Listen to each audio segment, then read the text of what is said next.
చేసింది కొన్ని సినిమాలే అయినా వాటితోనే ప్రేక్షకుల విశేష ఆదరణలు పొంది పవర్ స్టార్ గా పేరొంది సామాజిక అవగాహన ఉన్న హీరోగా పేరొందిన వ్యక్తే పవన్ కళ్యాణ్. ప్రత్యేక తెలంగాణ రాష్ట్రం ఏర్పాటు అనంతరం విడిపోయిన ఆంధ్ర రాష్ట్రానికి ప్రత్యేక హోదా కల్పించాలని అధికార విపక్షాలు ప్రజలందరూ కేంద్రాన్ని డిమాండ్ చేస్తున్న విషయం అందరికీ తెలిసిందే.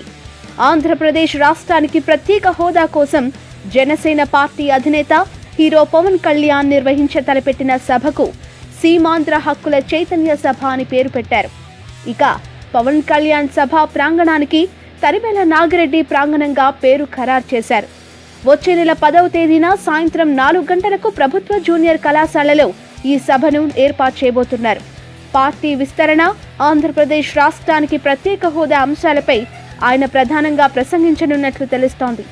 ఇటీవలే పవన్ కళ్యాణ్ 2 బహిరంగ సభలు నిర్వహించి రెండింటిల్లోనూ ప్రధానంగా ఏపీకి ప్రత్యేక హోదాపైనే మాట్లాడిన సంగతి తెలిసిందే.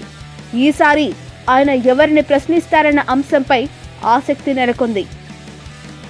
అయితే ప్రస్తుతం చోటు చేసుకుంటున్న పరిణామాల దృష్ట్యా పవన్ రాజకీయ ప్రయాణం ఏ విధంగా సాగుతుందో అని యావత్ రాష్ట్ర ప్రజానికం ఆసక్తిగా ఎదురుచూస్తోంది. పవన్ తన భవిష్యత్ కార్యాచరణను నవంబర్ 10వ తేదీన ప్రకటిస్తారని రాజకీయ విశ్లేషకుల అభిప్రాయం. మరి ఆయన ఏం ప్రసంగిస్తారో, ఆయన భవిష్యత్ కార్యాచరణ ఏ విధంగా ఉంటుందో తెలియాలంటే అప్పటి వరకు ఆగి తీరాల్సిందే.